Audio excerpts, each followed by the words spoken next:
আসসালামু আলাইকুম ওয়া রাহমাতুল্লাহি ওয়া বারাকাতুহু। নাহমাদুহু ওয়া নুসাল্লি আলা রাসূলিল কারীম, আম্মা বাদ। আজ মার্কাজুত তালিম ও তারবিয়া রাজশাহীর পক্ষ থেকে আয়োজিত কুরবানির মাসআলা মাসাইল বিষয়ক বাৎসরিক মুবাহাসা প্রতিযোগিতা অনুষ্ঠানের সম্মানিত সভাপতি সাহেব, দক্ষ বিচারক মণ্ডলী, সম্মানিত আসাতিজা একরাম, আমাদের বিপক্ষ গ্রুপ তথা কুফিন গ্রুপে অংশগ্রহণকারী প্রিয় ছাত্র ভাইয়েরা ও উপস্থিত সম্মানিত সুধী সকলকে জানাই আন্তরিক শুভেচ্ছা ও প্রাণঢালা অভিনন্দন। বসরিয়িন গ্রুপের পক্ষ থেকে আমি মোহাম্মদ নাইম রেজা আমাদের বিপক্ষ গ্রুপ তথা কুফিন গ্রুপের এসএম ইব্রাহিম ভাই মোহাম্মদ এসএম ইব্রাহিমের নিকট আমি একটি প্রশ্নের সমাধান জানতে চাই।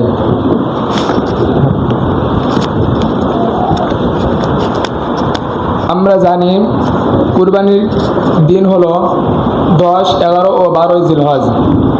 সুতরাং ভাইয়ের নিকট আমার জানার বিষয় হলো প্রথম দিন তথা 10 জিলহজ কখন থেকে কুরবানি করা যায়?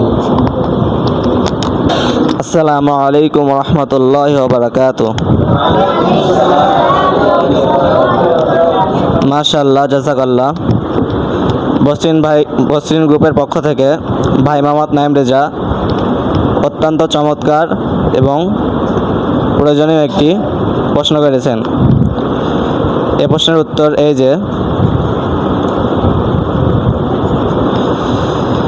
যে সমস্ত এলাকায় জুমার নামাজ এবং ঈদের নামাজ ওয়াজিব, সে এলাকায় ঈদের নামাজের আগে কুরবানি জায়েজ নেই। যদি কোনো দুর্ঘটনার কারণে ঈদের নামাজ আদায় না করা হয় বা আদায় করতে সম্ভব না হয়, তাহলে সূর্য মধ্য আকাশ অতিক্রম করা পর্যন্ত অপেক্ষা করবে, এরপর কুরবানি করবে। উল্লেখ্য, বর্তমানে এমন কোনো প্রত্যন্ত অঞ্চল নাই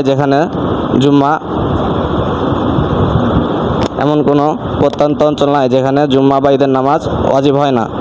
তাই আমাদের জন্য আবশ্যক যে আমরা ঈদের নামাজের পরেই কুরবানি করব। আশা করি উত্তরটি পেয়েছেন। আপনার উত্তরটি সঠিক হয়েছে।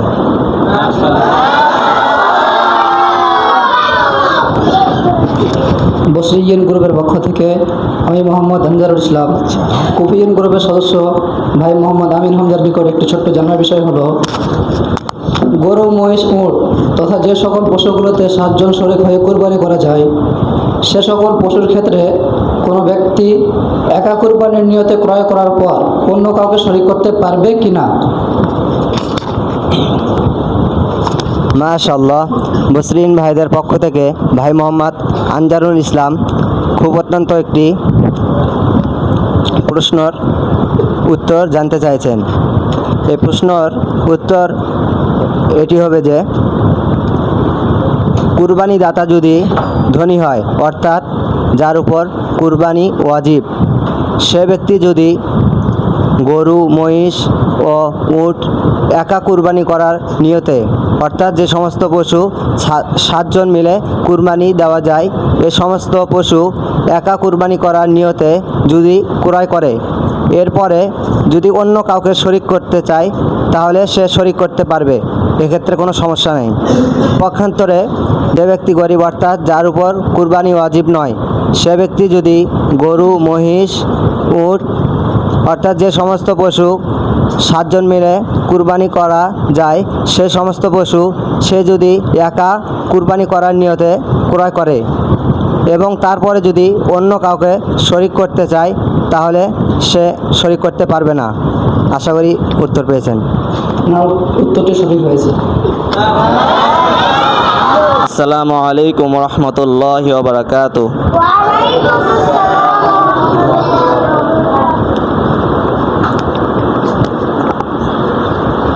আমাদের কুফিন গ্রুপের পক্ষ থেকে বসরিন গ্রুপের ভাই মোহাম্মদ নাইম রেজার কাছে আমার প্রশ্ন।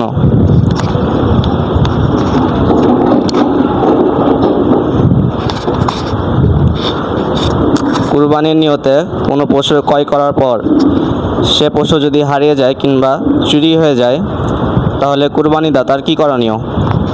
মাশাআল্লাহ, কুফিন ভাইদের পক্ষ থেকে ভাই মোহাম্মদ এস এম ইব্রাহিম একটি সুন্দর প্রশ্ন করেছেন যে যদি কুরবানির পশু ক্রয় করার পর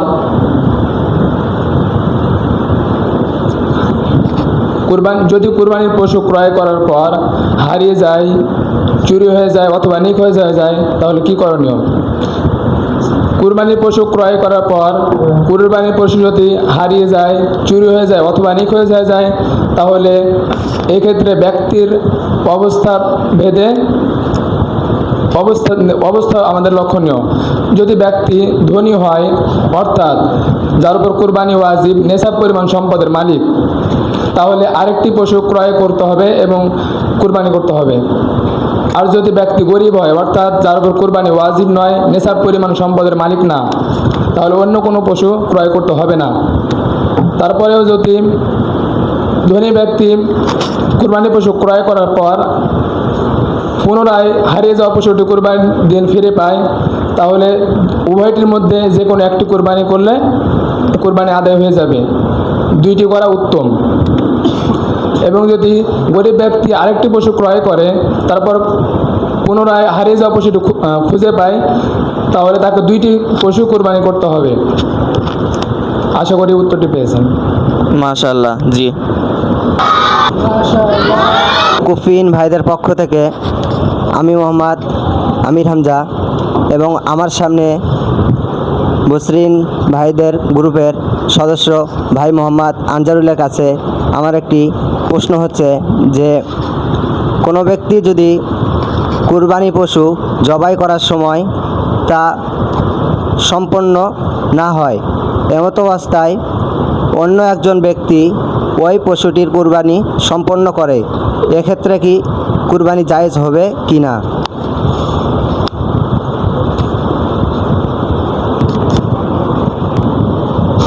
মাশাআল্লাহ, কুফিন গ্রুপের সদস্য ভাই মোহাম্মদ আমির হামজা একটি চমৎকার প্রশ্ন করেছেন। প্রশ্নটির উত্তর হলো শরীয়তের দৃষ্টিতে জায়েজ আছে, তবে উভয় ব্যক্তিকে বিসমিল্লাহ আল্লাহু আকবার বলতে হবে। পক্ষান্তরে উভয়ের মধ্যে কোনো একজন যদি বিসমিল্লাহ আল্লাহু আকবার না বলে তাহলে কুরবানি বাতিল হয়ে যাবে। আশা করি প্রশ্নের উত্তরটি পেয়েছেন। মাশাআল্লাহ, আপনার উত্তরটি সঠিক হয়েছে। মাশাআল্লাহ, কুফিন ভাইয়ের পক্ষ থেকে মোহাম্মদ হামিম ভাই অনেক ভালো একটা প্রশ্ন করেছে যে দরিদ্র ব্যক্তির উপর তো কুরবানি ওয়াজিব না, কিন্তু এমন কোনো পদ্ধতি আছে যার দ্বারা দরিদ্র ব্যক্তির জন্য কুরবানি ওয়াজিব হয়ে যাবে? উত্তরটি হলো এই যে যদি কোনো দরিদ্র ব্যক্তি কুরবানির নিয়ত করে যে আমি কুরবানি করব, অতঃপর যদি পশু ক্রয় করে তাহলে তার উপর কুরবানি ওয়াজিব হয়ে যাবে, তাকে কুরবানি করতে হবে। মাশাআল্লাহ, আপনার উত্তরটি সঠিক হয়েছে। আসসালামু আলাইকুম রহমতুল্লাহ।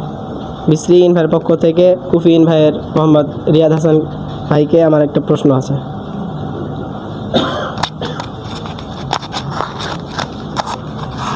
রিয়াদ হাসান ভাই, আপনার জন্য আমার একটা প্রশ্ন হলো এই যে যদি কোনো ব্যক্তি রাতে কুরবানি করে তাহলে তার কুরবানি ওয়াজিব আদায় হবে কি হবে না?